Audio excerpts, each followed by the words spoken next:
mic as well as their video so that bandwidth ka issue na ho.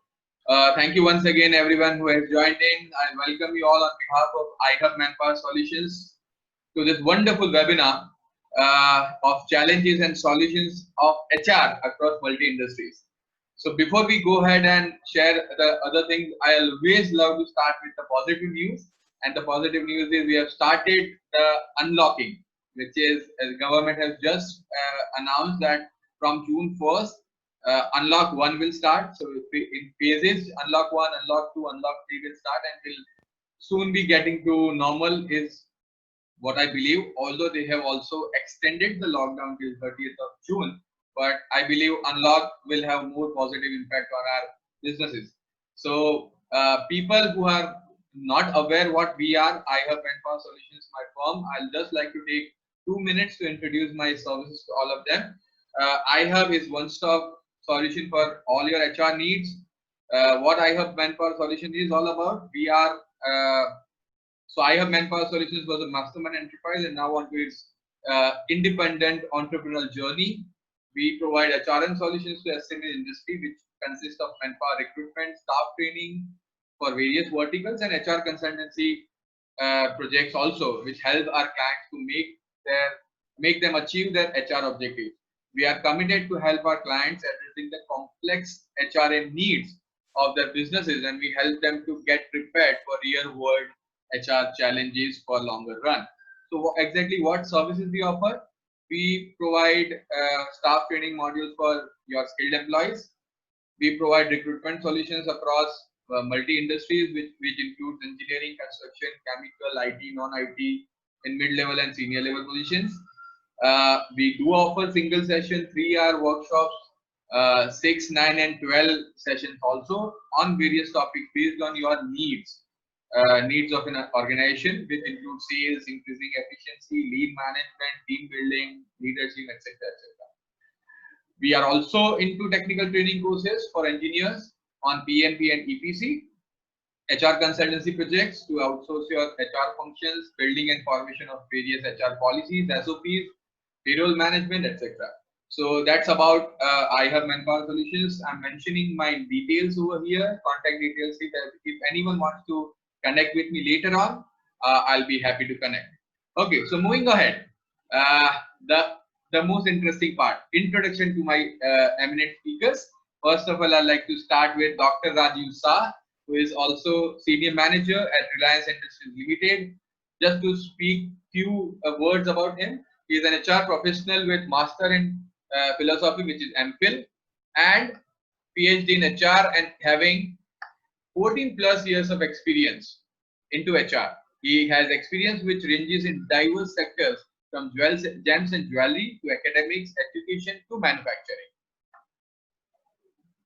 He did his graduation in science, that is physics, post-graduation labor welfare, and he is a gold medal winner also. He was awarded gold medal in university. Coming to the second speaker, Ms. Harini Srinivasan, he is an affiliated partner to Semco Style Institute India. She is a pharmacist turned HR leader. Harini comes with master's degree in medical chemistry from Mumbai University and a master's in business administration also in HR from ICFI. She is a behavioral scientist and certified practitioner of various methods. She is adept in unlocking human potential in organization. She has 24 years of successful experiments in the areas of leveraging people potential for business excellence. She is also serving as an advisor to the board at Care India Private Limited. So with that, I'll invite and welcome Harini ma'am as well as Rajiv sir on the board. Third speaker, Mr. Trinan Saikia, HR Manager at Surgeon Technologies Private Limited STPL. Many of you might be aware about his name. Mr. Trinan is an enigmatic personality whose action inspires others to dream more, learn more, innovate more, and leaves a trail of success behind. Presently, he is working with a leading manufacturer and exporter of laser technology-centered capital equipment for diamond manufacturing, industrial laser, and medical device industry. His passion of helping every single team member of his team is contagious, and that is what I respect him about the most. So with that, just to add some more important instruction to the audience, please keep your video and audio off so that other participants can also attend Hassle webinar.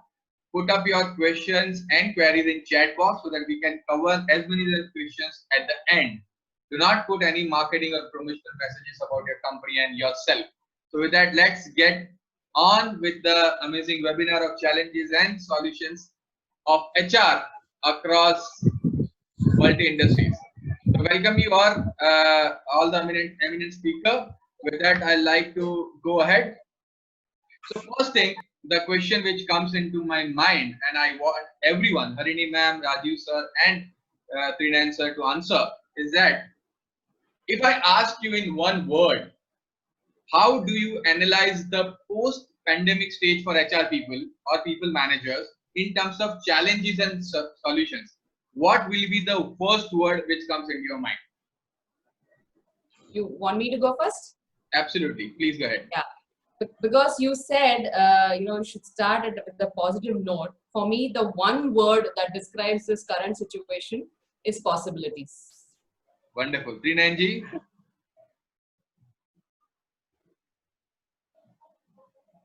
Hello? Post-COVID will be like rebooting ourselves. Okay. Reboot. Okay, perfect. And Rajiv sir? So for me, it is maybe a bit similar to what Harini said. It is opportunities. Wonderful. So with that, I'll come to the second question. One positive note sets the whole panel positive. Amazing. Yeah. So question Positivity is contagious. Yes. Absolutely, absolutely.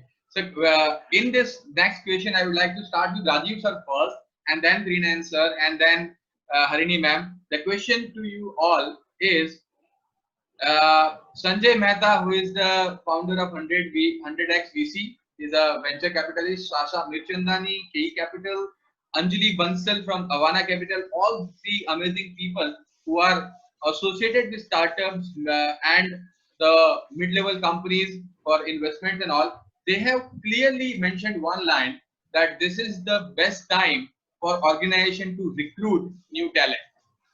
How much you agree, and do you agree? I'll start with Rajiv sir.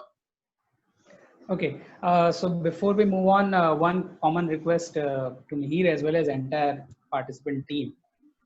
We can drop sir. We can call ourselves with first name. That Okay. would be more better, I suppose. True. Sir Yeah. पीछे लगता है ना तो बहुत सारी चीजें हो जाती है.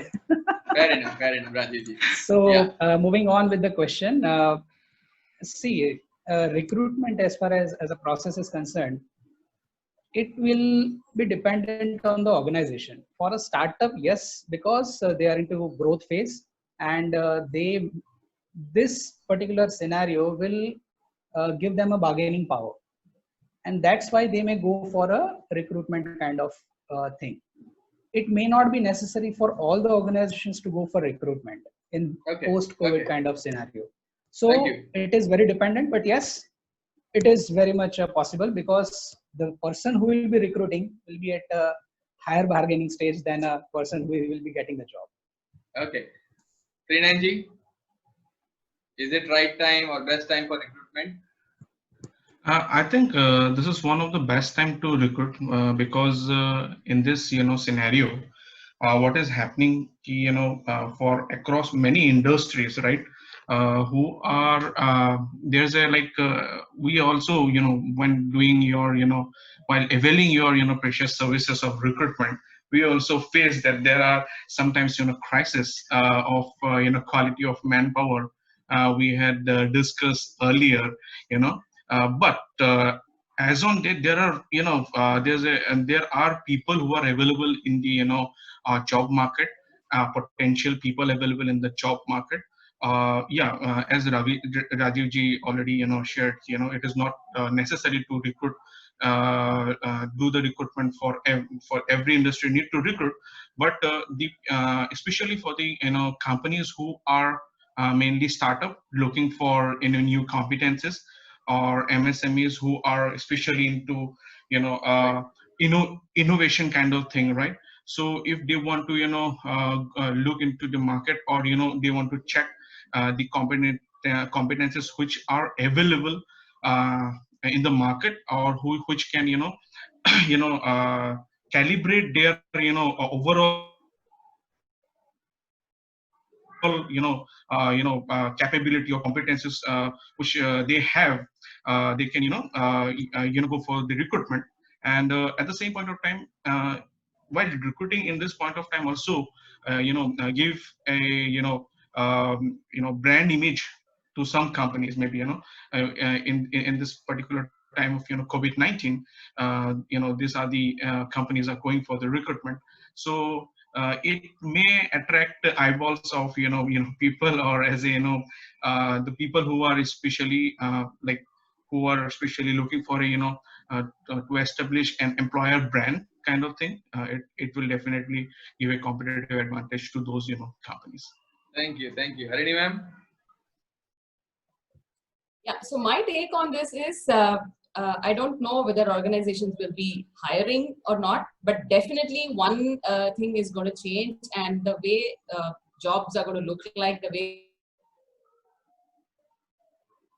roles are going to get redefined. I'm certain about one thing, that organizations will have no choice but to start taking a relook at roles in the organization. So I wouldn't look at jobs, I would actually look at roles in organizations. Perfect. Thank you so much. So the third question for all of you, I'll start with Trinayanji this time, and then Rajiv ji, and then at last Harini ma'am.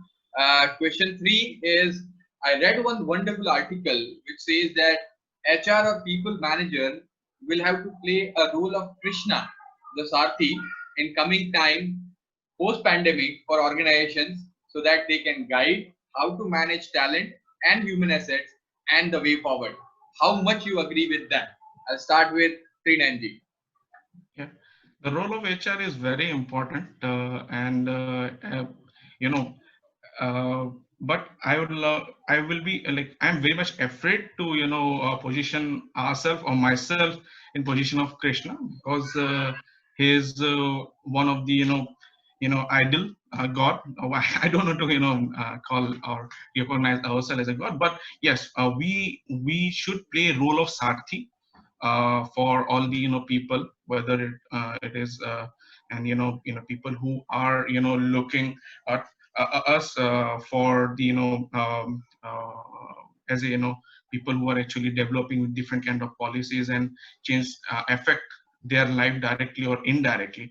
There is a huge responsibility in the shoulder of all the HR professional in this particular situation. And I believe that all the people in this particular fraternity are playing their role very responsibly. And this particular situation is also an example to set an example for the employer brand, for that particular employer brand, how that particular company is actually dealing with the people. Yeah, it is but very obvious that there are many companies who are actually doing the separation process, and how actually they are doing the separation process, how they are evaluating their existing manpower, how they are motivating their manpower. It is very much crucial, and I believe every professional is very much cautious and very much careful about when they are actually performing on the job, right? And trying to I believe that post COVID, what will happen, there's a huge this is very much unexpected, like a period of 60 days or 50 days, 60 days of purely lockdown period. Many of the professional has increased their competences, right? Prior to lockdown, I am not that much comfortable when doing this kind of video conference. Like, I had learned about this particular thing. There are many life skills that people had learned in this particular journey, right? They had improved their competences. So post COVID, maybe you might find the people who are already, performing a very crucial role might come up with, some crucial competencies which you had not expected, right? So it is very much important for all the HR professional to understand that, uh, the person who is actually, who is prior to COVID, his competencies might have improved, or he had learned many things, or invested his or her time in learning many things, right? And improving his or her competencies. And post COVID, he can be a better, professional in his respective field. Thank you so much. Rajiv ji, would you like to go? Yeah, absolutely. In fact, you remember the question, right? After whatever. Yes, absolutely. And remember rather the role which is being emphasized, not the name which is being told. Correct. As Harini also said, role is important. And if I'm not wrong, you mentioned about Sarthi as a role. Correct. Right? Do you agree with that? So obviously, every HR professional has to be a kind of Sarthi, not only for organization or managers, even for employee. Because Correct. as for my understanding, what I have been doing since last 14 years, there are a lot of instances where employee need to be either motivated or inspired. And that's where our role as Sarthi will come in picture. But at the same time, I would like to say Sarthi is just one of the roles which is supposed to be done by either HR manager, line manager. Obviously, HR manager has to. So in addition to that role, there are many roles. Like Krishna didn't do only Sarthi role. That was for the battlefield. So whenever we are in that kind of situation, we can be Sarthi. But apart from that, he is a great consultant. And as HR professionals, we need to develop that consultancy skills within our organization. Because that's how we influence. That's how we get the things done. See, we are staff function, right? We don't directly contribute either to top line or bottom line. So our role is to ensure by influencing only. And if we don't know that art, we need to find another job then. And in addition to that, there are savior role. There is a kind of guide who is available, a friend who is available. So these are the roles. See, I am a Vaishnava and Krishna is my Lord, per se. So there are many roles which he did fantastically throughout his life. And the best part is in Sarthi's role, he was actually Sarthi. He never fought the war, right? So that's where is the crux we as HR professional can take benefit of. Thank you so much. So I'll come back to you, Harini man. Would you like to go? Yes. So my bandwidth was a little choppy, so I just kept That's it okay. off. That's okay. Yeah. So I have a slightly different take on this, and pardon me if I sound a little bit rebellious, but that's what brings more, spice into this conversation. So my first point here is, why are we even talking about HR having to become Sarthi now, post-COVID? HR was always meant to be a co-pilot for the business. Why have we all HR fraternity, people in the HR fraternity kind of forgotten that role that we will play? Why have we downplayed our roles to become a mere support function? Okay, that's my first point of observation. The second thing about what Rajiv was talking about being a consultant, I think more than a consultant, I'm a little averse to the usage of the word consultant, because a lot of consultants, no offense meant, Mihir, a lot of consultants have actually caused damage to that word and what it means by not being able to provide solutions and by only being prescriptive, right? So HR need not or should not be prescriptive and play the role of a consultant. I would rather say that HR has to take the role of a solutionist. That is, learn to anticipate problems before it really reaches your doorstep, develop that far sight, and try to design solutions towards solving that problem even before it becomes a problem in your real world. And that's the kind of vision that HR folks need to build. And if you ask me whether HR has to become the Krishna or the Sarthi, I would say HR has to start playing multiple roles including Krishna and Sanjay, okay, have the vision of Sanjay and have the strategy that Krishna did, although they played for two different teams in the Mahabharata, but ultimately worked towards an organizational goal.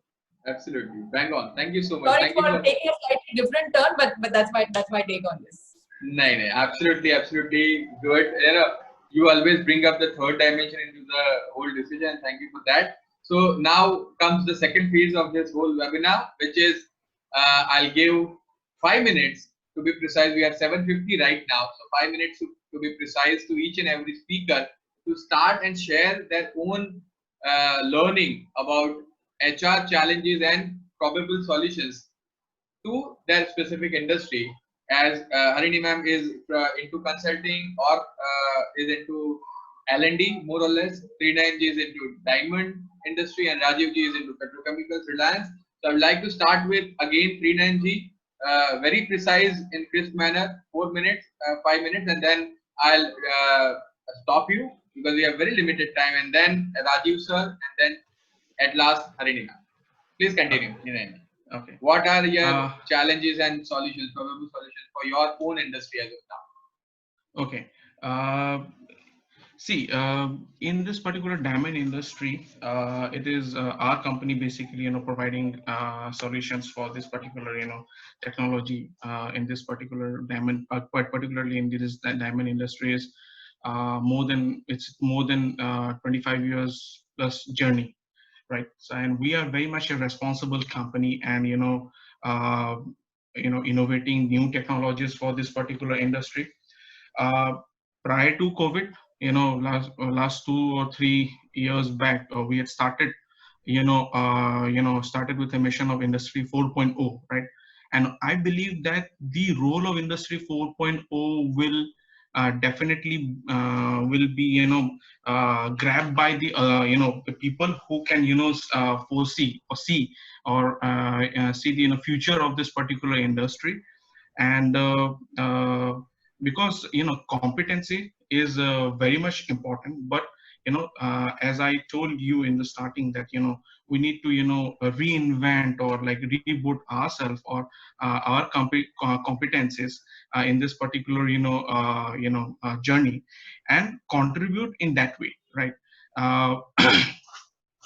There are people who are sharing there are people who are not able to change practicing the older traditional method of working, but it is very important that people should adopt to new technology.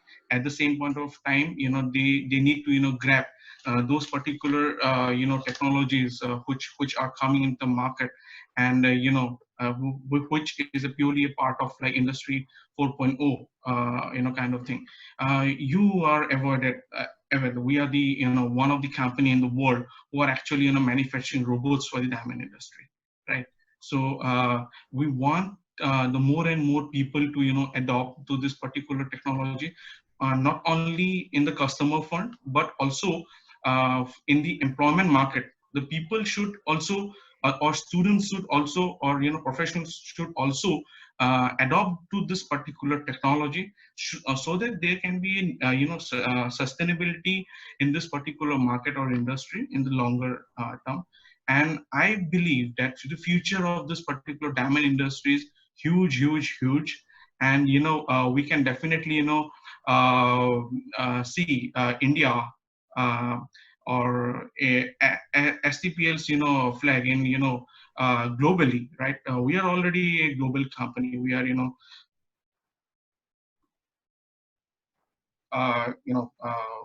contributing our flagship technology to more than 5 continents in the world, right? So like we are we have a huge belief that the people or a profession who are contributing or who will adopt to the Industry 4.0 kind of thing, right, will be in this particular market for a longer duration of time. Yeah.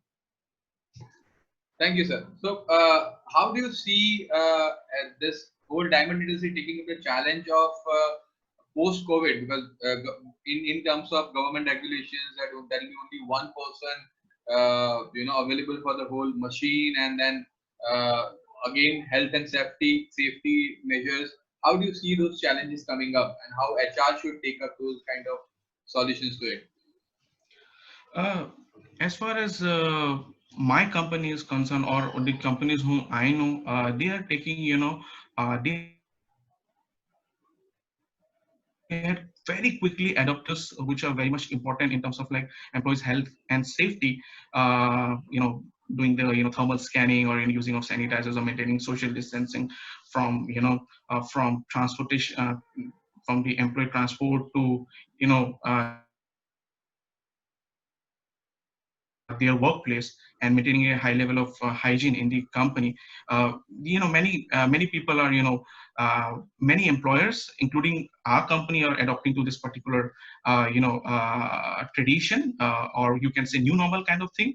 Like previously, like we cannot thought कि भाई एक 4-wheeler में हम 2 ही लोग बैठने वाले हैं सिर्फ, right? So we cannot predict those kind of things, but yes, ऐसा हो रहा है. Like in our staff bus, which is having capacity of approximately 55 to 60 people, only 30 people capacity we are using, right? So there are many new normal kind of thing for employee health and safety, which we are doing as of now. We are maintaining as of now, right? Okay. So yeah. Okay. Thank you. Rajiv ji would like to go next.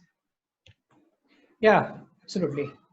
Thank you. So my inputs are based on the overall experience which I had. It's not specific to particular industry, because see, the situation is worldwide. It is not industry specific per se. So as I mentioned, opportunities are there, because see, if I see from the change management perspective, there is first stage is to unfreeze, right? And that's where a lot of effort need to be done.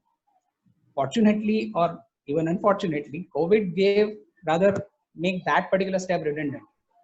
And that's why we are directly into change step. Now we can introduce lot of changes either in terms of processes, policies, practices, and everything, so that as of now, business continuity is the first priority. Post COVID, obviously, how we can gain back that profitability, or let's say how we can sustain innovation and all those things which can give a growth as well as development to overall business. So in that context, if we see, there are a lot of things which need to be done either on today basis or at least tomorrow basis, Right. especially in terms of digitalization. So far it was a matter of choice, but Correct. today there is no choice. It is by default. Right. And not only because of the legislations or even the guidelines which are coming for be it COVID or any that kind of pandemic. This is going to be one of the measures, digitalization, which can give a different kind of competitive advantage, at least in terms of cost.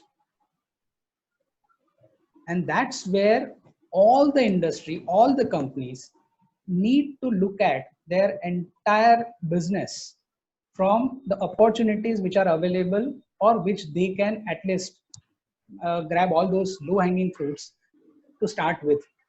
Otherwise, obviously, they will not be able to sustain this change. So the best part is change has been there. Let's introduce whatever we want to do it, and then refreeze as per the Kurt-Lewin's model of change management.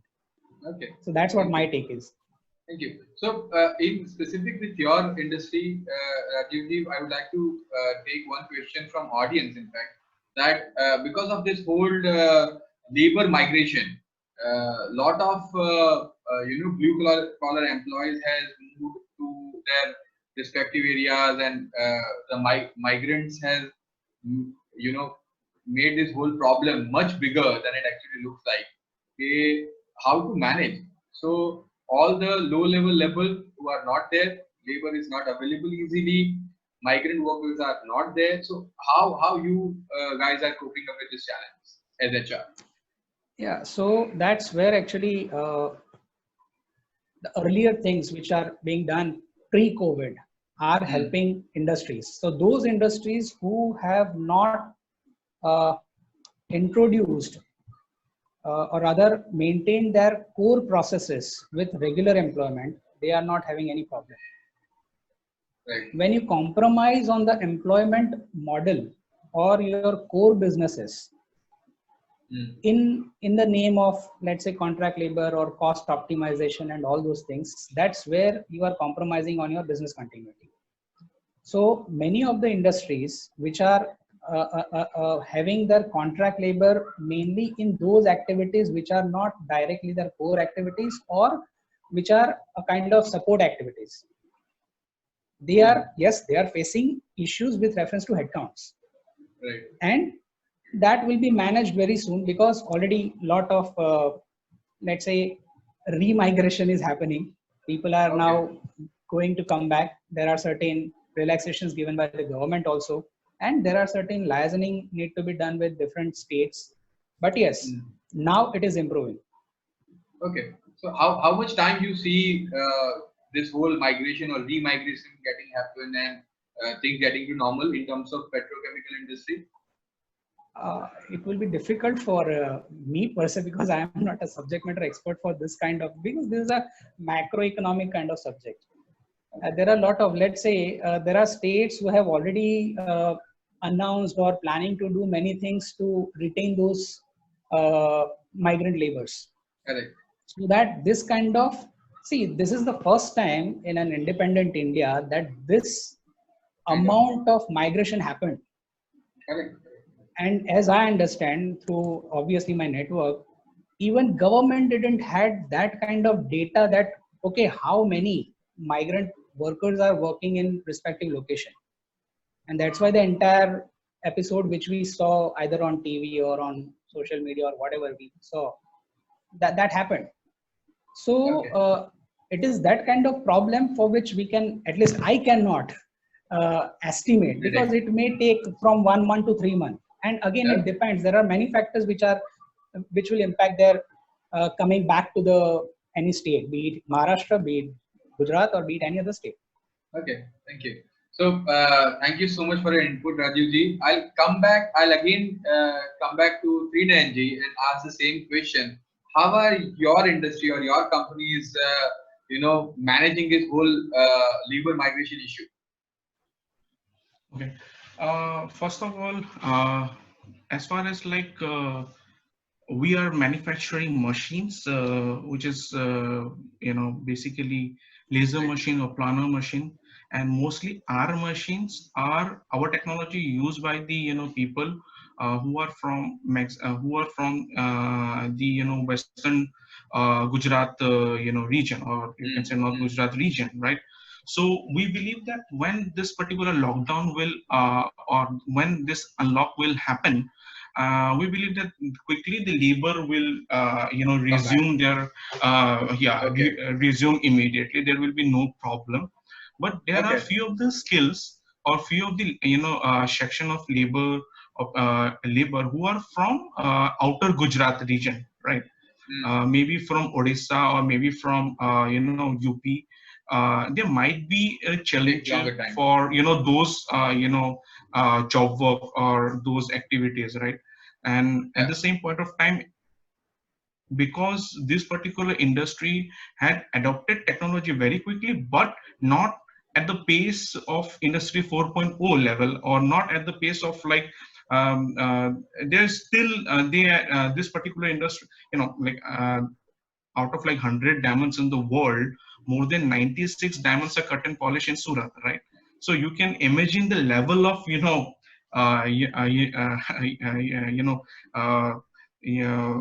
level of this particular industry is segregated or saturated to this part of the world only, right?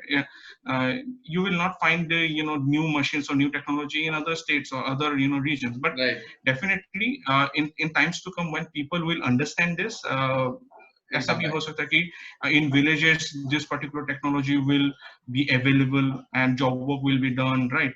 So अभी ये decentralization होएगा इसमें धीरे धीरे. Thank you for your input. Thank you.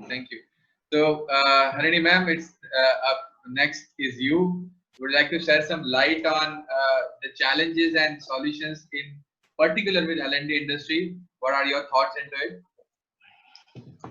Okay, so first of all, my view on this is that challenges will keep coming, and there's nothing new about challenges. But I just want to address one of the questions here from Dr. Pankaj Gandhi, and he's mentioned that question twice, and I know that he's seriously looking for an answer. But I thought I'll blend his the response to his question in my response as well. So he is wanting to understand whether retrenchment of workmen is a professional way of managing the challenge in your organization. And is that ethical? And I think he's speaking from his heart, so he definitely deserves an answer. So Absolutely. what I feel here is, of course, a challenge that comes in front of our eyes, which is manifesting itself. The biggest symptom is looking like we have excess of manpower, but no work coming. So a knee-jerk reaction that a lot of organizations are doing and will do probably is retrenchment of workmen, whatever category. Even there are organizations which are laying off salaried people, which are considered not something which was very common. But the point I'm making here is, instead of doing that as a knee-jerk reaction to quickly manage the challenge, I think a solutionist approach would be to look at possibilities of how you can rearrange your business around the people that are there. Okay? Try to look at recontracting their roles. Why I'm repeatedly using roles instead of jobs is simply for the matter that a job will give you a salary at the end of the day, but when you play a role in your organization, it will give you a lot of satisfaction at the end of the day. That's a big difference between a job and a role. So if organizations steered by the competency that HR brings to it, if they're able to redefine roles or recontract roles of people in their ecosystem, a knee-jerk reaction of a quick retrenchment probably need not happen. Of course, there could be some downsizing and all that, but there's a big difference when you do it quickly to manage a situation and doing it by building a lot of trust. Telling people, as simple as how Shahid Kapoor in Jab We Met said. He told in his shareholders meeting, "Ki boss apni to band baji hai." Bringing in that level of transparency to your people, and then you will automatically, you might even find people volunteering with certain decisions towards making the organization a lot more cost efficient. So I actually, I empathize with Dr. Gandhi, and I absolutely understand what it feels like when organizations come up with this as the one and only solution. And I think as HR professionals, to whatever extent we can, try and influence our decision makers to stay away from that. That would be one of the biggest services that we do towards coming up with a solution. Of course, it is easier said than done. It's not very easy to influence decision makers, but somewhere if we start making that attempt, probably we will reach somewhere, or at least we leave a message to the people that that's not a solution and that's not what ethics demands. And if we still have Sahil on the call, I would want to invite Sahil here to add his viewpoint, with your permission. Absolutely. Sahil, can you unmute yourself and add your views? Hi, good evening, everyone. Can you hear me? Yes, Absolutely. yes. Yes. Welcome, Sahilji. Thank you, Mihirji. Thank you so much. Thanks, Harini. Harini, it is very nice to really hear all of you, and I've been patiently listening for a long time now. In fact, Dr. Gandhi's question really came and hit a very, very, close chord with me, because, we started off talking about Krishna and Krishna being a Sarathi. We went on to saying, yes, what responsibilities we have, and I also heard very clearly HR's role of being an influencer.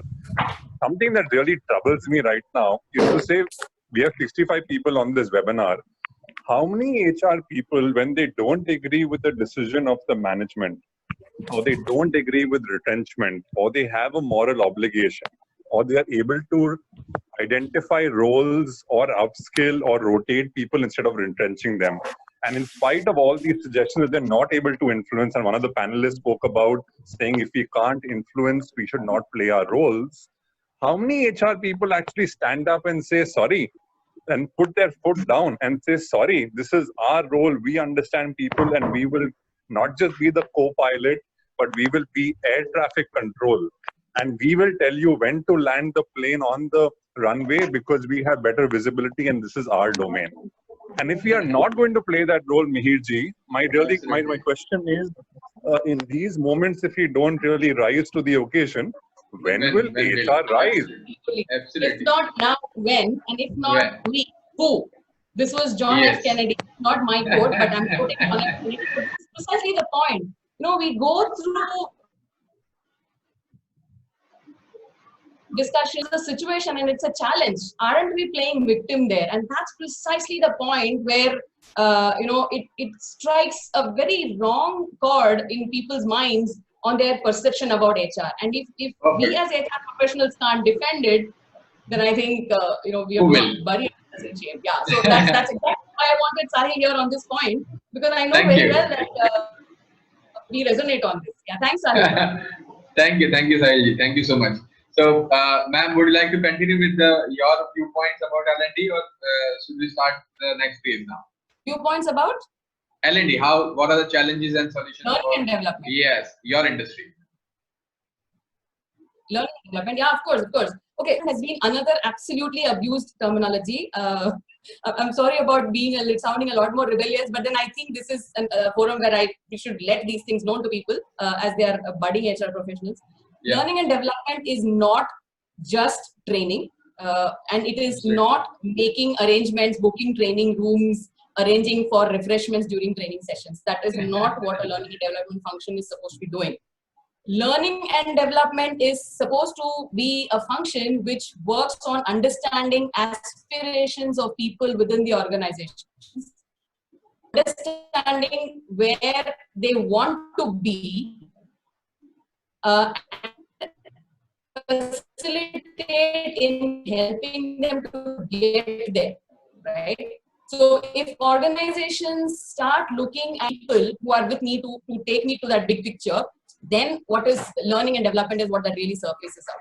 So if you look at the aspirations of individuals, what are the roles that they want to do going forward? And if you're able to focus on developing them to perform those roles and be successful in those roles, then I think that is what should be the learning and development function's main, the purpose of existence in an organization. If you look at challenges, yes, the first thing that any learning and development person in this forum or any forum would say that this is the time when organizations would go for cuts, budget cuts. So we wouldn't have the budget with us for us to come up with programs. That's where one has to take a step back and think, do you really have to go and get facilitators from outside to run your learning and development functions? Or can you look at internalizing your facilitators from within the organization? Can you look at identifying who are the people who can share their expertise with others within the organization? Is there a possibility any kind of mutual sharing of learnings? And I'll give you an example. We did that in an organization with zero budget. We were asked to transform the organization when it was at its peak of its recession. With zero budget, we were said, hold our people back. There is no budget, but create a learning culture.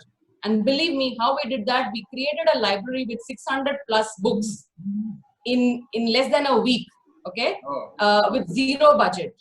And we also created a lot of incentive mechanisms for people to share their learning with others in the organization. And how we created that library there is we just floated a word around saying you have so many books at home, lend your books to the organization's library. We will catalog it and maintain it for you. And whenever you have to take your books back, if you're leaving the organization or otherwise, give us a 15-day notice, whichever book is in circulation will come back. So we put all these rules in place. And wonderful. Imagine if everybody donates even 2 books, with 300 people in the organization, you can have a library with 600 books, right? So do that, you involve people in whatever you're doing. When you have to create a learning culture, when you involve people in it, it happens. You don't really need a budget. You don't need to pass the hat around. It happens, it falls in place. And learning is something, development is actually taking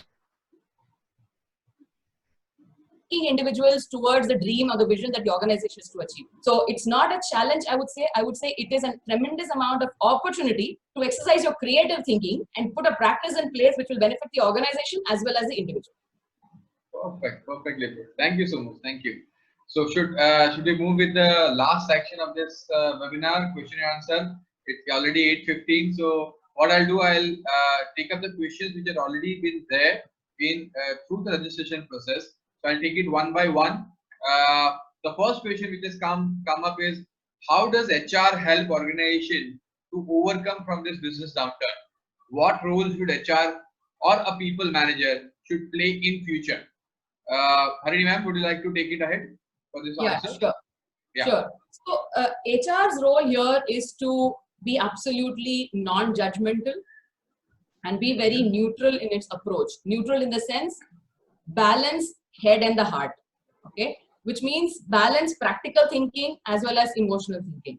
Balance between being a people's representative and a management representative, a people's champion and a management representative. HR at any point cannot and should not take completely one-sided approach.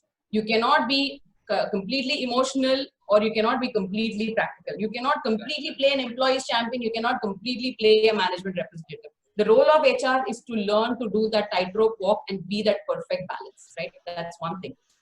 The second thing is HR has to do a lot of its homework. Now, influencing decision makers is not easy. That's what I said a little while ago, that influencing decision makers is easier said than done.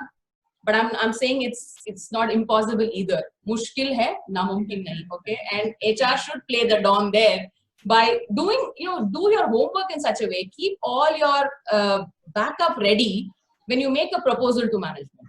And I tell you, believe me, this is all practical example that comes with me over more than two decades, 20 plus years, is that when you go to management with a proposal, with a lot of conviction behind it, and you can defend anything, any challenge that they would throw at you, you can plug any hole that they would poke in the proposal, your proposal has to get accepted. Because when you're talking to management, you have to sell your proposal to them as a business case where they see value in it. When you're talking to your people, you have to sell it in such a way that they see value in it. And that is the balance I'm talking about. Of course, there will be some hard nuts to crack. Yes, there will be some people who might get hurt in the process, but one needs to balance it. So the role of HR is to balance in such a way that the hard nuts to crack are cracked, and people who actually get injured in the process are the ones who are not going to be really impacted so much and they can still survive. So you need to figure out all these things, do your background, and play that role of a perfect balance. If HR is waiting to take a delegation from management and saying that we want you to knock off 100 heads, go and do it, then you're not playing your role actually. You have to go back and question saying, what is it that you want to achieve? Do you want to achieve a business results of certain numbers? We'll tell you how to do it. Probably knocking off 100 heads is not easy.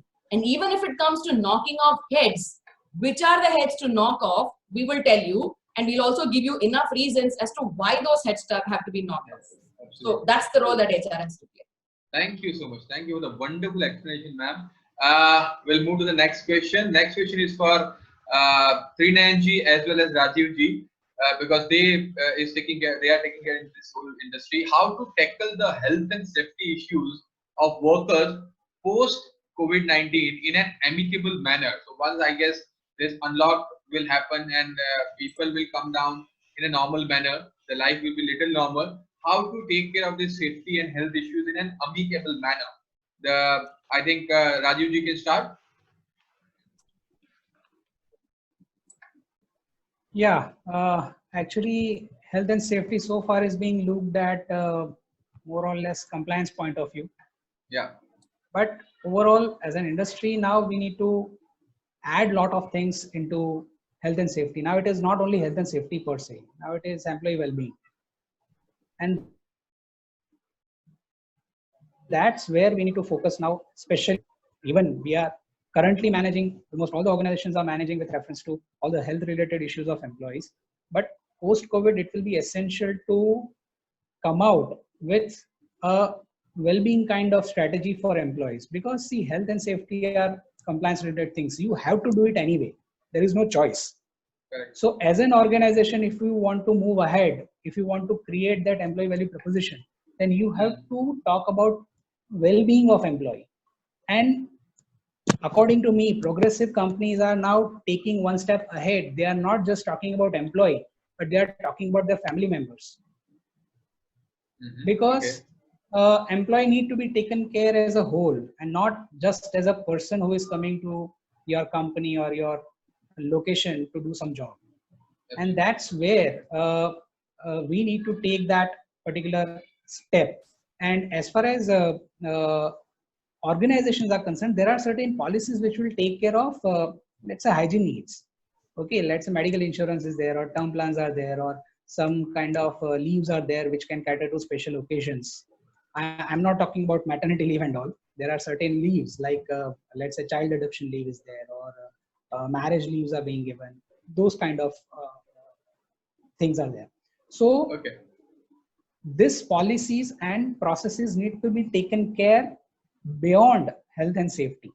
Health and safety has to be there because, and rather now government is also planning to do many things on overall well-being of employees, and not only employees, even contract labor. Oh, okay. That's great. So that need to be considered for Thank you. designing your future practices, policies. Thank you. Thank you. Thank you. Srinivji, any inputs on that?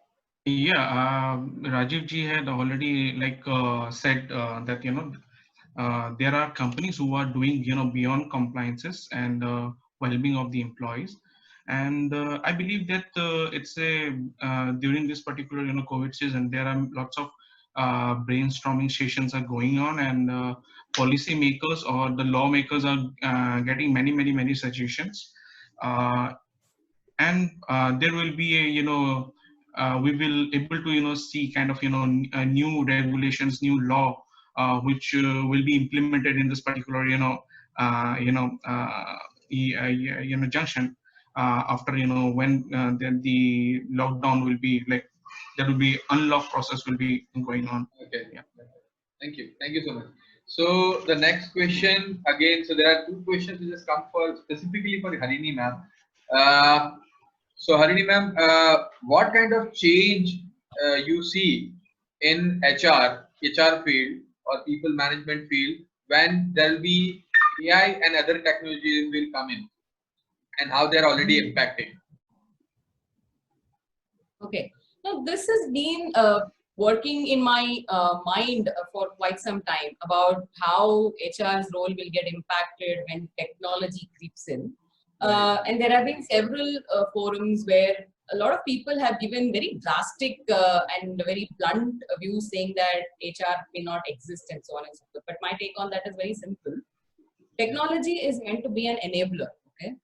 So if HR starts learning to design what is its role in the organization and leverage technology so that the role is very efficiently delivered, I think it's perfect. So let me give you an example. In an organization where I had to I had to mentor students for an internship in HR.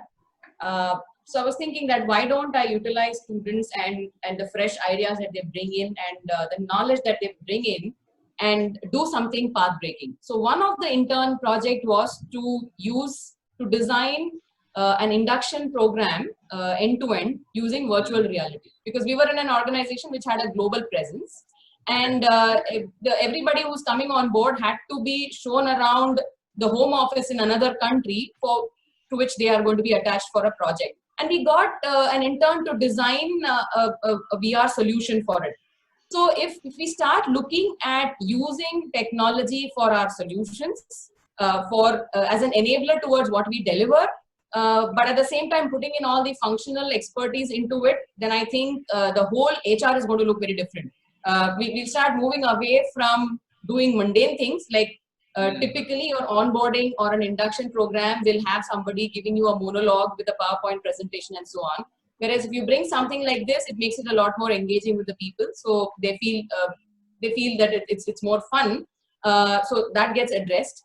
The way you address, the way you look at policies, I think that also needs a complete review. If you're looking at, this is one of my favorites, if you're looking at policies which are binding people, like you treat children in a school, then I think that HR is passé. What we need to move on to is an HR function that puts people at the center of everything and build systems and policies around it. You're talking about bringing agile into HR. This is what it is. When you're bringing agile into HR, there are 4 tenets of Agile. Although Agile came up in the software industry, I think it is very, very realistic and practically applicable in HR, and I've done that over the years. The 4 tenets of Agile are very simple. Replace your processes and tools with interaction and with people. Replace negotiation with collaboration. Replace documents with prototypes. In software, they would call it prototype, but I'm saying even in HR, you can do prototype. People who have done design thinking with me will understand how you do prototypes in HR. And finally, learn to change course and do not stick to a plan. These are 4 tenets of Agile and absolutely applicable in HR. And I think that is a change that we are heading to. If HR needs to survive through tough times and to maintain its place and create its place in the ecosystem, then Agile in HR needs to come into this. Perfect. Thank you so much. And another question for you again. How do you see this employer branding part post-COVID? Your viewpoints on that? Harini ma'am, am I audible to you? Just repeat your question. Yeah, so the question was your viewpoint on employer branding in post-COVID situation. What are the changes that we see into it? Yes, employer branding is something which is, for some reason, all the misunderstood terms are coming up in this photo. It's interesting, and I like to break those myths. So, employer branding is not about the brand per se, not typically the brand that we call well-known names in the industry, etc. It's not about that. Employer branding is more about how are you showcasing yourself to a candidate as an employer, as an employer of choice. That is what employer branding is all about. So how do you do that? The best way to do that, I feel, is like show that you're an organization that cares for its people. Okay, when I say care for its people, it's not as simple as having family get-togethers, reunions, and parties and stuff like that. When you're saying care for your people, show this as an organization where it is built on a foundation of layers of trust between managers and people and the teams, between teams. A lot of teams by history are seen as who hate each other. Let me take the example, HR finance. You go to any organization, they will say HR or finance kabhi bhi ek dusre ke saath nazar nahi mila sakta, 36 ka aakra, right? You've heard that. So if you are coming across as an organization which works on the basis of trust between these functions, trust between people, and we understand what troubles you're going through, and all our policies are not policies, but they are mere guidelines, and we can flex it to suit you because we value you as an asset to the organization. If you showcase that in whatever you do and whatever you say, then I think that is the best way of employer branding that can happen. And this is probably a fantastic moment in time, or an excuse that COVID-19 has given us, where trust is showcased. A lot of organizations which did not even remotely think that remote working is possible had to do it overnight, and they did it. Absolutely. And how they did it? Because they started to believe that you can trust your team member who's sitting at his home and he's doing his deliverables. You can trust, which means trust is there somewhere at the back of the mind, but we were refusing to bring it out into the forefront. So if employers start bringing in trust, treating adults as adults, bringing in transparency, and really reducing power distances, I think that is the best way to brand yourself as an employer of choice.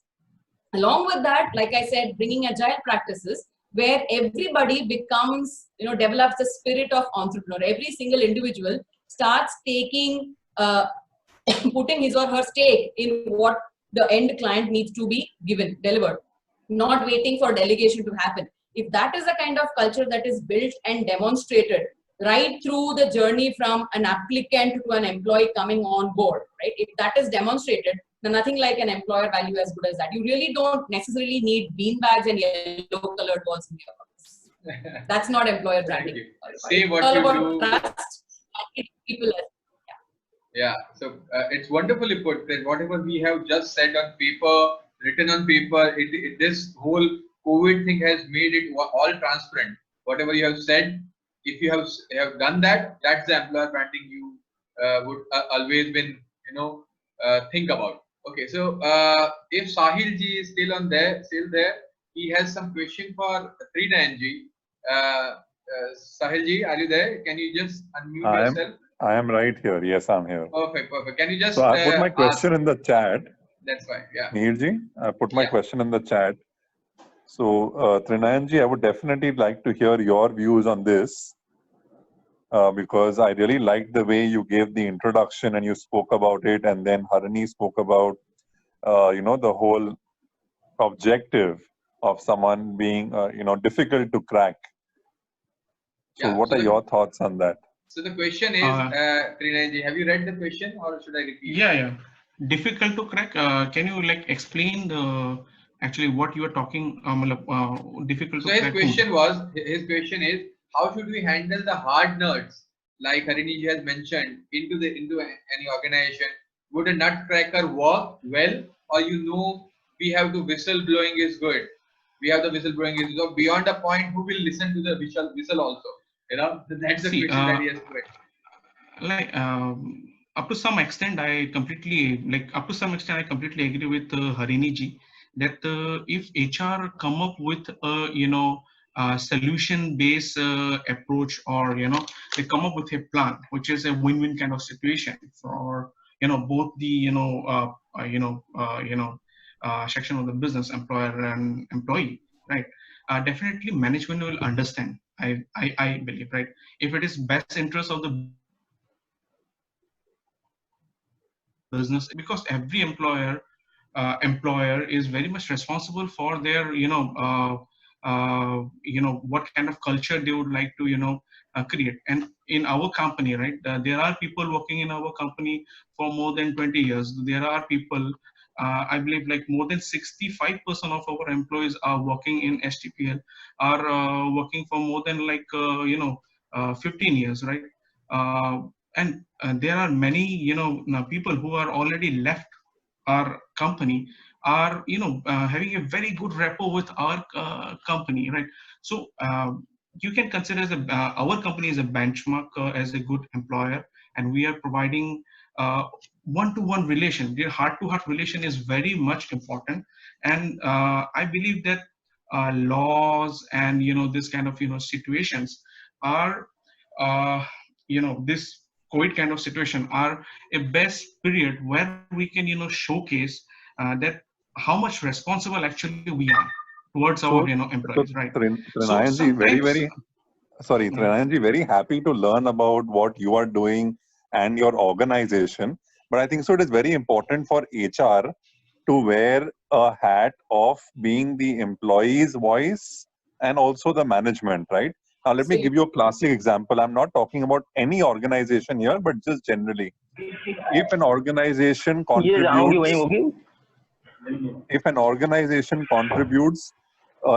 20-30 crores to the PM Cares Fund, okay, and on the other hand is reducing salaries of their employees by 50%, and employees are coming and asking us this question as HR, what should be our answer? Because ultimately we are for the people. Some decisions are taken with HR, some decisions are taken without HR. But we become at the center of all of this, right? Because it is a very difficult, it's a very precarious situation. Yeah. This is a situation this is a situation where HR needs to play its role, right? It is, as Harini ji said already, right? It's a situation where we need to balance between heart and brain, right? So it is a situation where there is no like fixed formula कि ऐसा ही होगा और ऐसा ही assumption और presumptions में नहीं चलता है. हर एक situations अलग होता है, right? So we have to handle this kind of situation in case-to-case basis, one-to-one basis, and understand. I just want to. Rajiv ji, any thoughts from your side, Rajiv ji? Sorry, Harini. Sorry, ma'am. No. Let's let Rajiv finish it. Then I'll just share an experience. So my take is that's where we need to utilize our 2 years and the relationship which we built so far. That's going to help us. Otherwise, these are very straightforward things. See, and there is no solution per se, according to my understanding. What we can do is we can give a kind of listening to the person, and yes, we need to then utilize that relationship which we built, which is one-to-one. Again, it's not about you being employee and I being HR, or I being from your side or management side, or no. It's about those relationships which will help you in such situations. And most of the time, at least what I experienced so far in my roles, relationships do help in such kind of situation. That's what my take Thank is. you, Rajiv. Thank you. Yes. I just want to actually address Sahil's question because I think it's very important for all of us to understand whether you play the role of a nutcracker or a whistleblower. And because now we do not have the luxury of time to patiently listen to both sides of the story and make a judgmental call, and we're not even in that position most of the times.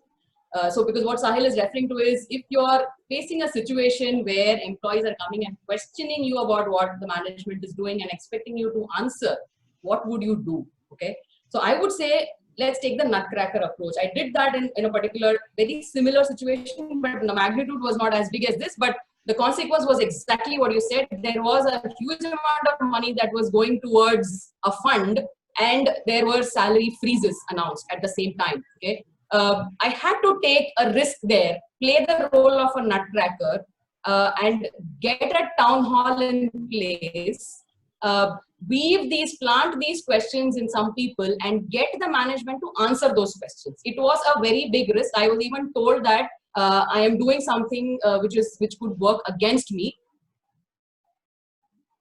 but that's the only way. What happened in the outcome was also this. Obviously, nothing was reversed, okay? But the management definitely got an understanding that what could be the impact in people's minds, what is the perception of the employer brand that is happening here, and they did some amount of damage control.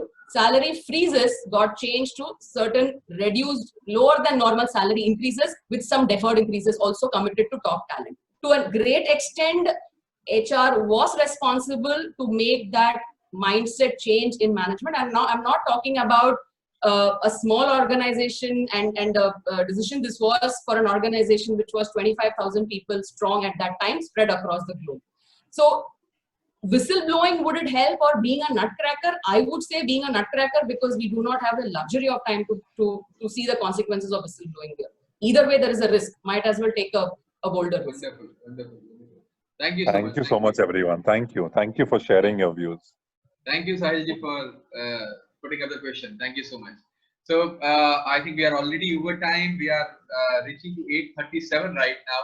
But still, there is one question which is there on chat. So I would like Srinayanji or Rajiv ji to answer. So Mehir, one thing I want to ensure, this is something which I personally follow. No question should go unanswered. So please ensure that all questions are answered. If you're not able to do it here for want of time, I'm more than happy to answer that question later. So whoever has raised a question and not got an answer, please feel free to reach out to me. This is a personal commitment and I stand by it. Absolutely, absolutely. So I'll write down the email ID of yours if you are permitting. Yes, sure. Yeah. So I'll share that in chat box, so people who feel to connect with ma'am, they can connect with Harini ma'am. So the question is, here is, as HR, how to manage or resolve conflicts between the functional or departmental heads in an establishment arising out of any decisions or implementation post-COVID. So I'm sure Srinayanji and Rajiv ji have asked that, read that question in the chat box. Anyone would like to go for it? If Rajiv ji, or shall I? Yeah, you can, please. Go ahead. Yeah. See, communication, and if we can, sit together with the team leaders or HODs or whosoever is involved in that particular situation or discussion, communication is the best solution. Cross table, heart to heart communication, right? ऐसा नहीं कि mail कर दिया और ये हो गया, और मतलब ऐसा hard communication नहीं, right? Cross table हम बैठ के अगर if we discuss और हम बात करते हैं, so most of the problems का हल निकल ही जाता है, right? So I believe in that way, right? कि there are problems, there are जो situation या misunderstandings ये होना वाजिब है, right? So I believe हर एक किसी भी एक situation के लिए generally हमको कहना कि हमको ऐसे बात करना चाहिए, ऐसे communication करना चाहिए, या we have to write a mail in such way. I am not a person who will follow the follow those Okay. guidelines, but I believe that कि हम क्रॉस टेबल कोई भी कॉन्फ्लिक्ट कोई भी ऐसा होगा तो क्रॉस टेबल हम बैठ के हम जब भी हम Solve कर डिस्कस सकते करेंगे सो सॉल्व हो ही सकता है. एंड आई बिलीव कि सभी समझते हैं, राइट? हर एक का सिचुएशन समझते हैं, राइट? जैसे मैम ने कहा कि जब कोई मीट में पिक्चर की बात की मैडम ने, बॉलीवुड की मेट वाला सिचुएशन की, मतलब जो भी किसी एक्टर ने जिस तरीके से कहा था और जो भी रिएक्शन था, सो उसी तरीके से हो सकता है, राइट? इट इज और होता ही है जब हम अपने दिल की बात बिल्कुल खुले तरीके से हम सिचुएशन कहते हैं. Most of the time people understand, right? Most of the time. And there are people who actually don't understand sometimes, but those are the people are the rarest of the rarest creatures sometimes. Okay. So Harini ma'am, this is the next question is for you from Rohan, if you have read already. How to increase more participation for digital learning? Yes.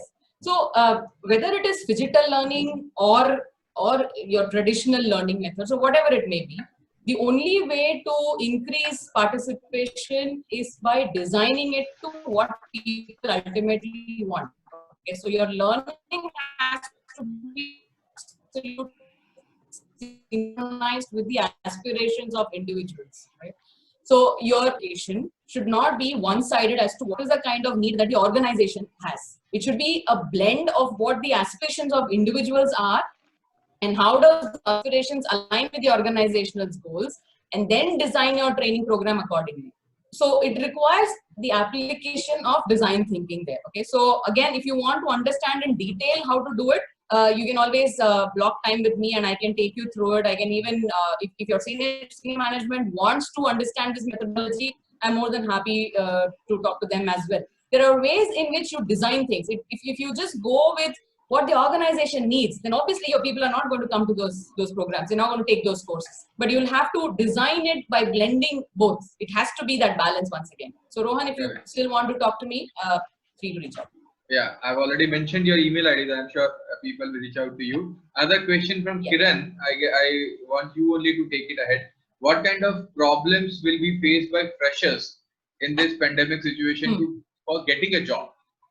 Yes. Fantastic question. Like I said, I have been speaking with hundreds of students last several weeks. It's so whether it is, generally students, they always get priority because they're looking for advice, they're looking for support, they're just looking for people to hear them. So if considering the job scenario, students have been having this fear. Many of them, the companies which went to their campuses for placements have many of them have put a hold on it. Many of them have deferred the joining date. There's a lot of uncertainty which is there. Some companies have been really sensible in not revoking anything. They have taken them. So hats off to those decisions. Those are fantastic. So what I'm telling those students is, first thing is, this is a situation which is unprecedented. It's all over the globe. So even if there is a gap in your resume between your qualification and you've still not been placed or your placement has been revoked, I think the first thing is nobody's going to question you or challenge you as to why you didn't get a job, right? So remove that fear from your mind, right? And what you do now is look at what is the person you want to be or the personality that you want to be 6 months down the line when things start becoming a little normal. Because when things start becoming a little normal, when organizations start their process of hiring, if you are the same person that you are today, you probably stand a lesser chance and you might lose out in the race. Try and see what you can do to be there. You know, when there is light at the end of the tunnel and things are going to rebound, you should be able to catch up at that momentum. So build your skills in that period now. So instead of looking at this as a gap, looking at this as a period of unemployment, spending your time. If you're looking at it as unemployment, you will end up spending your time doing things just because everybody else is doing, taking up courses because everybody else is doing. But if you look at it as a period of investment and do those things which are going to make you the person that you wish to see 6 months down the line, it will fetch you a return at that time. An investment is something which may not give you a return immediately, but it'll give you at the end of some time. So look at this period not as joblessness or unemployment, but as a period of introspection and investment. That's my message to students. There is uncertainty, no doubt, because if I say that all is well and you're going to get jobs, they're not going to believe me. So that's not what it is. There is uncertainty, but it's all how you look at it and how you challenge yourself to come out of that uncertainty. Wonderful. So if I add to what Harini said, actually, that's where students need to start at least auditioning. And if they do, see, if they don't get a job itself, start at least with volunteering somewhere. Because the wheel of experience should start rolling. If you don't do anything, just sitting for the opportunity and waiting at your home or doing some online courses and all, that will just add up to your knowledge. So if at least auditioning or a kind of volunteering, if you start, that will make you connect with at least few people. And that's where, at least if I talk about myself, I got my first job out of volunteering. People saw me working and then they offered me a job. So that's what my take on. Absolutely. Right. Because unless and until you meet people, see, interview is what? It is a process of exchanging. So similarly, when people see you doing something, they will get some confidence in your skills. Because see, the degree which we have will just made us eligible. Right. Thank you. So, thank you. So somewhere we need to start that wheel. Right.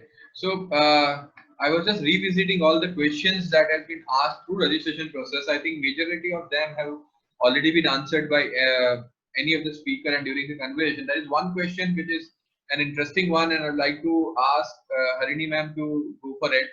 Again, it's just an extended version of the last answer you gave. What are the strategies and ways to hire potential candidates post COVID-19? Okay. Interesting question, and my request is for all people involved in hiring, whether you're a placement agency or you're a recruiter or you're a talent acquisition head or you're a hiring manager. My only request is do not look at your typical traditional job descriptions and try to find the right matches, because the world has gone through a complete overturn. You know, things have gone upside down. You may not find exact matches to your job descriptions. I would rather say, look at what is the dream where you wish your organization to go. Okay? It's very easy. You can draw out the dream that we want to be an organization which is this, and start creating those new roles which are required to be there. And look at roles and do not look at job description. So when you're doing an interview, approach an interview like this. Ask the candidate to talk about what is it that you bring to the table. Keep away from the resume. Okay, upon resume, whatever is there in the resume, you can always validate with his LinkedIn profile or with his social media behavior and all of that. You can even do references. But what you really need to understand from him is what is it that you bring to the table? Why do you wish to join our organization? He will be able to talk about. Let him talk about his aspirations, right? So make a note of all of that. At the same time, also talk to hiring managers, talk to your management team, and let candidates know where the organization is. Okay, and do that and see if there is a match in the vision, right? Let the interview be a small trailer of the movie that you're playing, and it is as good as you are doing a screen test for the candidate. Let the interview be a screen test and get all those people on board who are going to be actors in your big movie. Okay, so after the screen test, let it be just, at the end of it, you can, if you're happy with the candidate, let him go back with the feeling that ye to trailer tha, picture abhi baki hai. So you engage the person in such a way, when you're playing a role in a movie, you feel a lot more part of that story than doing a job for a salary, right? So when you're hiring, understand aspirations and talk about how the organization is going to help you fulfill those aspirations, and then you've got the right fit for the job, and then rest of it will all automatically fall in place. Absolutely, apt answer, ma'am. So almost all the questions are answered, but this one is an interesting one. So I would like to take it ahead and answer. The question is how to stop an operator who desperately wants to go for marriage, and how to convince as it is not good for his and his family safety. So the answer would be, just to be on a fun side, I think you can only influence people to a certain extent. Obviously, they are our family members, they are our employee, they are like family to us. But yeah, after a certain extent of you can only guide them. You can only influence them up to a certain extent. Then they are the people who will take the decisions. If they want to go ahead and desperately wants to go for the marriage, I think you are not the person who will force anyone to not to go for any kind of such thing. I guess that's the answer. Anyone, if you want to add any pointers, Harini ma'am or Rinayanji, to my answer to that. I have just one statement to make, which is for all such situations where a decision needs to be taken is treat adults as adults, and that's my mantra every time. If you treat why people want to break rules and go away is because you're putting those rules in the first place, right? So you're telling your children grow up at home, and when they come to the workplace, you again put rules and say you are like a child, you have to follow the rules. And that is why people want to break away from the rules. Instead, if you have guidelines around which people can flex their needs and their work hours and schedules, they won't actually have to break rules. So if you have something which is more like a practice rather than a very rigid policy, you may not even have such an instance. Okay, but the question is, if you have such an instance, then what do? Have an adult conversation with that person and say that, look, this is the situation, right? And this is what you bring to the table in this situation. So if you are gone, we are going to be in a difficult scenario right now, and let that person come up with a solution. Okay, if you complain that this is a situation and you cannot go, you should not go, he will say, hell with you, I will go, it's my life, right? Ask the person, what's your solution to it? Probably you never know. That is where the mind changes from a child ego state, that's my favorite. The person graduates to playing an adult ego state and would come up with a solution. He might come up with a workaround. He might come up with something which gives you a temporary replacement. You never know. But if you start imposing rules and expect people that I expect you to do that, it won't work. There'll be more rebels. Absolutely. Thank you so much. Thank you. That ends, I think, every questions I have already tried to answer. If still I have missed anything, you all can come back to me. So that's there is another question just come up, I guess. So most of the organization are using HR as a weapon or instrument agent to impose their own views into the minds of workers and never treat HR as a coordinator, mediator, and like a bridge between ground level and top level to keep the consistency of quality of the time by giving workers more responsibilities, by making workers aware of their roles, how important it is. So I think that's just an input, I guess, from Thomas. Yeah, actually Thomas is talking about roles, right? If anybody else wants to take it, otherwise I'll keep going on. No, please go ahead. Yeah, okay. So when HR's role is about talking about roles, and HR's role is not merely playing a bridge, right? So from a applicant, if you're able to talk about roles and contract people into their roles, you don't really have to play a bridge or a moderator, right? Because sometimes the word moderator is not nice. You have to play a moderator when you have people who are different. Okay? When you have to play a bridge when there is a gap. My point is, why do you need a gap at all? Try to see there is no gap so that you don't have to play the bridge. Okay.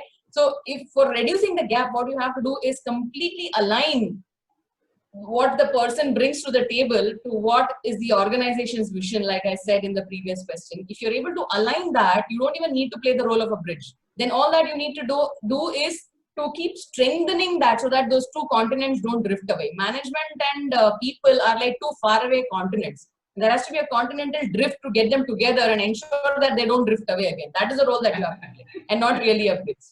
Thank you so much. Thank you. Yeah, I might sound a lot, analog is giving lots of stories and analogies. You might think it's not possible in the real world, but it is possible.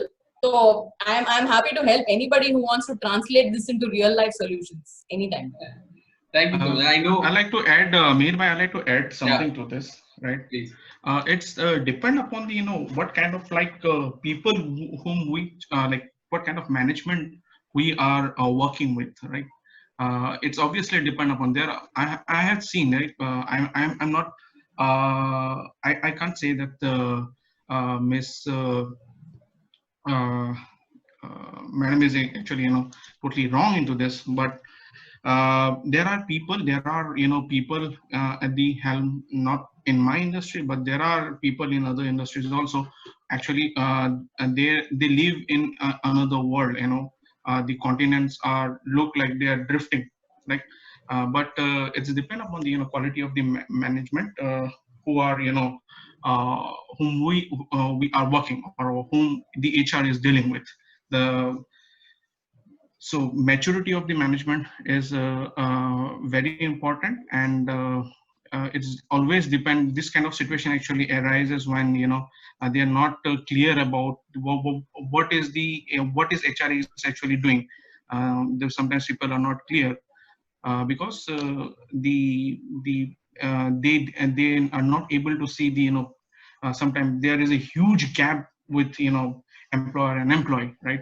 So the role of the management as well as the HR, the combination of employee, employer, and HR is very much important to smoothen the situation sometimes.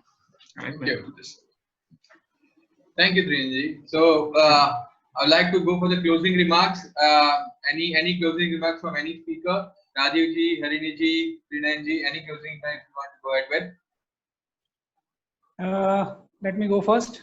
Yeah, as I mentioned, there are endless opportunities, especially after COVID. So try to seize as many as possible.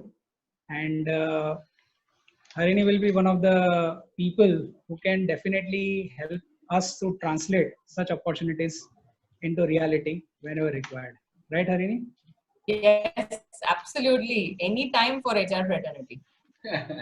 Thank you. Trinji, any closing remarks? Yeah, there are like it's a very different kind of situation which we had not experienced earlier, and it is a situation where we need to prove ourselves. And I believe the fraternity and the profession which we are responsible for, the human resource management, we are doing it. And I believe that most of our people who are at the help of the management, or people who are employers, right, are very much responsibly working, and they are also sensitive towards this particular situation, right? So all the best to everyone, right? All the best to everyone. I have one suggestion, Mihir bhai, if I can include. Please. For especially to the students, who are especially the freshers, or they had just passed out, or they will be passed out in upcoming times. Is there any kind of software or courses which we can recommend to our students, so that post COVID there are new normals kind of thing, right? There are different kind of softwares, there are different kind of presentation softwares, there are different kind of engineering software, there are different kind of designing software, or there are training courses which we can recommend to those students during this period. If you can set up a session for especially for the freshers, whether from the management or MBA graduate or for the engineers, it will be great. And other panelists can also participate and can share their inputs for the same. Thank you. So just to share an update before I go ahead with Harini ma'am and ask her to close the whole session. I on personal level am conducting a lot of webinars in engineering colleges, MBA students, BBA students, just to guide them and mentor them how to come out of in this challenging time. But yeah, we'll definitely plan out a specific session where we only invite students to get some more insights and guidance from the speaker and everyone else. Thank you. Yeah, Harini ma'am, over to you. Closing remarks. Yeah, closing remarks is look at this situation and do the ABCD. A is avoid panic. B is build confidence. C is look at future, challenge yourself, and D is drive for development. So I think, and that's the best way to gear up momentum at the end of the tunnel. The tunnel is still growing for us, at least people in Maharashtra, it is still growing. I don't know when we come out of it, but there is a light at the end of the tunnel, and we have to be there and not get blinded. Absolutely. Thank you so much. So we started with some very good positive notes and positive news, and that's what we ended with. Some positive input by all of you. Thank you so much for joining in. Thank you, Trinji, Rajivji, Harini ma'am, for always been there and supporting the HR fraternity and me as well. thank you so much for joining in. And thank you everyone who has been there patiently waiting to end this whole session. Thank you for the opportunity. Wonderful Yeah. meeting everybody. Thank you so much. So we'll end the Stay session safe, here. everyone. Stay safe, everyone, and take care. Bye. Take care. Bye bye everyone. Thank you participants. Thank you. Bye.